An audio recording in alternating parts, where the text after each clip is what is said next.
Because it's true. You are lame. Your comment sucks, you loser. Art tips from paying $12,000. What's up guys, today we're going to look at some more art tips on TikTok and see if we can't find some gems. Before we go any further guys, I also want to mention the sponsor of this video, Schoolism. Your mind is like a muscle and you have to give it constant challenges to keep it strong. Artist Bobby Chu, who happens to be the owner of Schoolism, runs a weekly life drawing class on YouTube. It's called 90-Minute Art Challenge because it's only about 90 minutes long and it's completely free. Bobby has taught life drawing at Sheridan College, and I personally have gone there for school. And he is also an Emmy-winning artist who has worked with directors like Tim Burton. Every class is a different subject ranging anywhere from cosplay to cats. So go on over to his channel, check it out, subscribe if you want to join the weekly free life drawing classes that Bobby offers, which takes place every Wednesday from 12 p.m. to 1:30 p.m. Eastern Time. And that's it for the sponsor for this video. Thank you again to Schoolism and Bobby himself for feeding our village. Now let's get back to it. Here's one art mistake I made when I first started. I can't wait. Using an airbrush for glowing eyes. Using it on just the iris made it look blurry and very hard to see. Rather than adding a blurred out layer to the iris, I added the light to the surfaces around the eye, as well as making the iris itself a solid, vibrant color. That's pretty good. So for all of you art babies out there, this is one of the qualities of light. If you have a source of light, doesn't matter where it is, it's going to shine onto the objects around it. If my eye was glowing right now, you could probably see that glow hitting the inside ridge of my nose. Very good job. I'm glad you realized that. But you can actually combine that blurred glowing effect with your technique to make the glow even more convincing. Nicely done. Well done. 8 out of 10. Good job. Are you an artist who refuses to learn anatomy? I don't know about you guys, but I'm not, because I refuse to run from my responsibilities. Stop running from your responsibilities. Let me show you why you should learn anatomy. I sketched this pose yesterday, and I wasn't sure what character I was going to put in for it, so I was just drawing the pose and then going to figure it out later. I ended up deciding to use my character Ona, but she has a much different body type than the one that I sketched. But since I studied anatomy, then I was able to turn this into this, which is more like Ona's body type. You know what? That makes sense. Oftentimes, when you find a reference for a pose for your character, that person in the reference picture doesn't match your character perfectly. And when you get the pose down, you gotta make some changes to make them match the body type of your character. And exactly as she explained here, if you know your anatomy, if you know how it works, it becomes that much easier to make that reference look like your character. It gives you clarity so that you're not feeling around in the dark like a little naked mole rat. God. My least favorite pens are the microns. You can see that the barrel is very uncomfortable and the ink always seems to leak. They also seem to dry out 5 seconds after you buy them. And you need a gym membership to get the lid on. What? 1 out of 10 for this micron slander. Literally the exact opposite experience. My microns work beautifully. You tell them guys. You go. Give. 3 drawing practices. Draw from life. Set up things or just draw your surroundings. Draw things multiple times. You will see progress over time. Look at books or watch video tutorials. There's a lot of useful information from other artists. This makes me so happy. Good job. Nice video. Guys, I remember back in the day when I was a little kid. That was like 300 BC, but I was doing a lot of still life drawing. In our little kid art classes, our teachers would set up like a bunch of still lifes and we would just have to draw from that, observing the object in front of us and learning how to draw these shapes from real life. It might sound kind of boring, but it doesn't have to be boring. Find objects that you like, objects that you're interested in. For example, I'm interested in the skull of my enemy, so sometimes I would set this thing down and I would just draw from it. And you know, reminisce in the good old days when he was alive. Great video, 9 out of 10, yes. Art tips from paying $12,000. Alright, yo, many people have said it, but this literally isn't criticism. Oh. What is this? Looks like we got some TikTok drama on our hands. Guys, I live for tea. Let's do this. Bro, you can't handle criticism. That's like the first thing you should learn. What is that comment replying to though? Oh, look at that. Ooh. You want to make something scary? Harsh reality. Get better at art. Figure it out. It looks like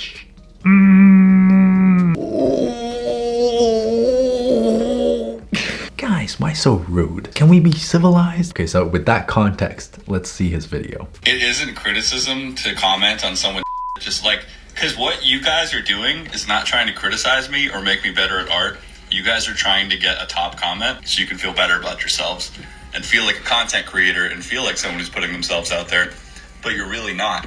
You're just showing up on random people's videos and talking to them and then getting mad at me when I tell you to go yourself or that you're lame, because it's true. You are lame. Your comment sucks. I don't know, man. If you want to be creative, if you want to put yourself out there, make something. I don't know. Make a mixtape, you loser. No! Dude. Alright, so since most of us are putting our content onto social media platforms nowadays, I think this piece of advice is going to be very valuable, and that is you're going to get people who are just, maybe they're not happy with their own life, you know? Maybe their father went to the grocery store, maybe their wife left them, maybe their kids don't like them, but you never know what it is. Sooner or later, you're going to get people who are just straight up rude. They're not even offering constructive criticism, they're just straight up rude. And this is not the way to deal with it. I know it makes you mad, but they want a reaction out of you. This is entertaining. Like, look at me. I find this entertaining. These people are not worth your time and they're not worth your energy. With that being said, though, very entertaining video. I'm gonna give that a 10 out of 10. Good job, Brian.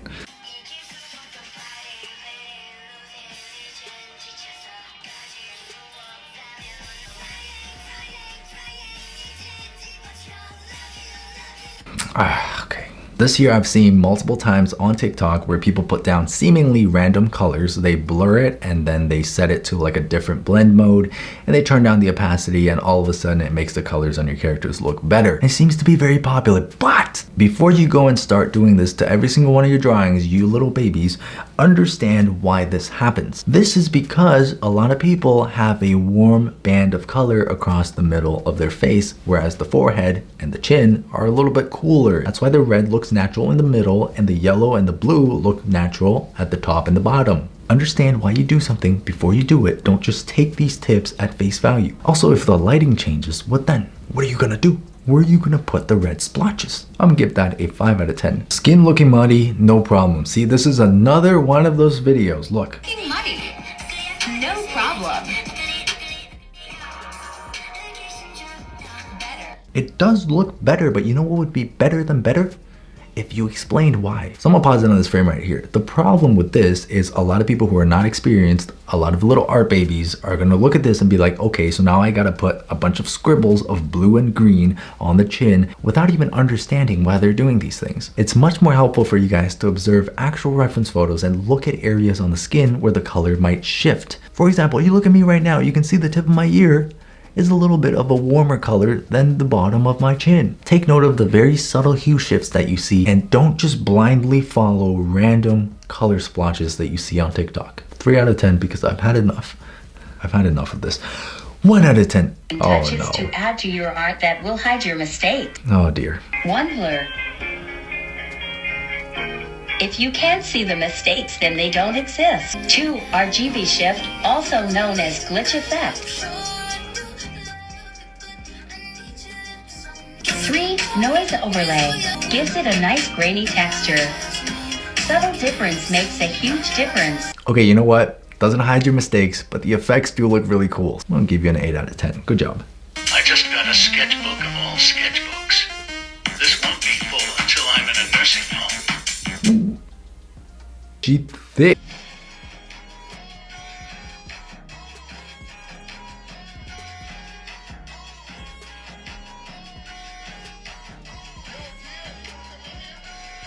And 1.9 million likes. Oh. And we wonder why people are like, digital artists are just lazy. They don't do anything. They let their computer do everything for them. And we wonder why, don't we? I mean, what if you want to draw a fist? Or what if the fingers are slightly curved? What then?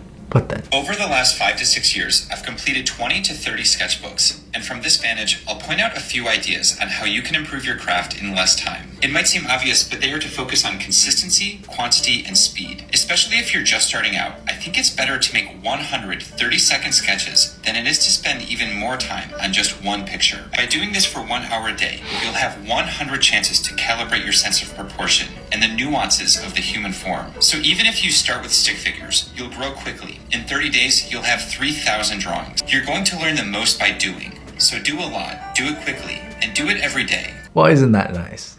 One of the things that he mentions in this video that I really agree with is the fact that you need to get a lot of repetition in. If you had just one reference and you spent 30 hours refining that single reference, you're only getting one perspective, one pose, one point of reference as to what a human body should look like. Whereas if you spend that 30 hours browsing 100 different reference photos, now you've seen 100 different variations for what your subject is supposed to look like. And for the beginners, for the babies, that is very helpful. Think of it as you're adding inventory into your mental library. 9 out of 10, you lose 1 point because you said you have to draw every day. You do not have to draw every day. Don't put that kind of pressure on yourself.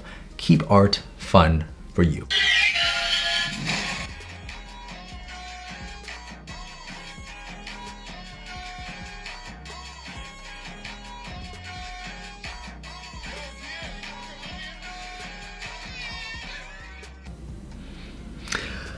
Are you kidding me? Listen guys, if you're an experienced artist and you know exactly how to draw a hand and you're trying to put together like this whole webtoon series and you don't want to draw every single hand, perfectly acceptable. But let me tell you, that's very different from the majority of babies out there who are still trying to learn the form of the hand, okay? Look on the screen here, look at this hand right here. Does that make sense? No. Why do the fingers get progressively longer as you move to the pinky? Please guys, if you're a baby, stay away from this brush. You gotta face that challenge, okay? You gotta do things that scare you. Señorita, por favor. We're going to talk about Rembrandt Lighting, which is when half the face is in shadow and you have a triangle of highlight on the cheek. As harsh light moves across the face, we have a point that creates optimal contrast, interest, and definition, which are these points right here. Then as the shadow continues, the face falls flat again. The shadow curves around the forehead, is carried by the brow line, and then goes down the bridge of the nose. It points down that Cupid's bow, and then our upper lip will be darker than our lower lip, but we'll have a rectangle of shadow under it that curves around the chin. Then that highlight curves around her eye socket, down right above her mouth, and around. This is good. I enjoyed that. This is one of the more common lighting scenarios that you see with a lot of portraits, and this is very well explained. But also, if you guys have some time, a cool exercise that you could do is to take two colors or two values and map them out in the shape of the light and the shadow on the face. Just like how you see here, map out these two big shapes of light value and shadow value and don't add any more detail in there. And when you're done outlining these two shapes, you're gonna be able to see that it looks like a face, despite the fact that it has no information in it. It's pretty cool. 10 out of 10. Quick and easy doodle, you can doodle even if you're not a doodler. You can really draw on anything. Start by doodling a big C, and then do a smaller C inside. Whoa, you've already got a crescent moon. Put a vertical line on the right and then a little jagged line in the middle. The mountains are very easy to draw. Just lines down for the ridge lines and little details. From there, scribble in a little pine tree. Now you're an expert doodler. Pretty cool, pretty quick, pretty concise. 9 out of 10. Good job. Sketchbook idea. I love sketchbooks. Let's go.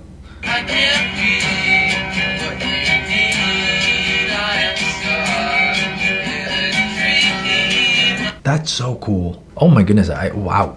I don't know what it is about these Home Depot color cards, but they're just so aesthetically pleasing. 10 out of 10. Stop insulting your art. Here's 3 phrases you can start swapping in your practice. Instead of EWW, this looks gross. say, something's not right. What needs work? I can't draw and paint. I'll look at some tutorials online to help me try some new techniques. My art is so bad. I'm still learning. I love this video. We as artists, we're quirky individuals, you know, where our work is so closely tied to our emotions and self-worth and, you know, our will to live. But as an artist, if you want to learn, if you want to grow, if you want to keep doing this thing and keep it fun for yourself, you have to be nice to yourself and to your art. Instead of saying, I don't like this looks bad, ask yourself what you don't like about it, what you can do to work on it, and look for resources that are going to help you work on it. And just like she says here, realize that you're still learning and you're always going to be learning. And if you're actually spotting your mistakes and not being happy with your drawing, that means there's still room for growth. That's a positive, that's not a negative. Be nice to yourself, or else you might just end up like this. You think I'm joking? You think I'm joking? You think I'm joking? I'm not joking. How to draw Kirby. You know what? I don't know when I'm ever gonna use this in my life, but let's do it. Let's do it.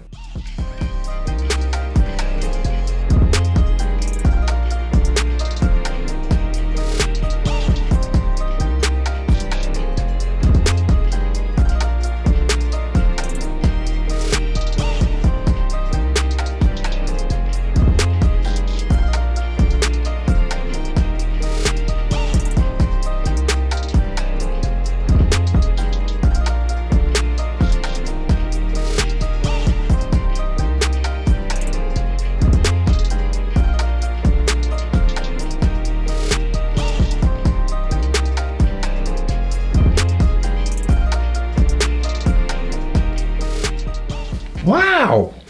That's so cute. I'm thoroughly impressed with the final results. I didn't think it was gonna be this good, but wow. Wow, wow, wow, wow, wow. There you go, guys. That's how you draw Kirby. Alright guys, so that's it for this episode of looking at art tips on TikTok. I hope you guys were entertained, and I hope you maybe learned something new. If you guys want to see more art related content like this, feel free to subscribe to my channel, and with that being said, I'll see you on the next video. Oh, it's 420. It's 420.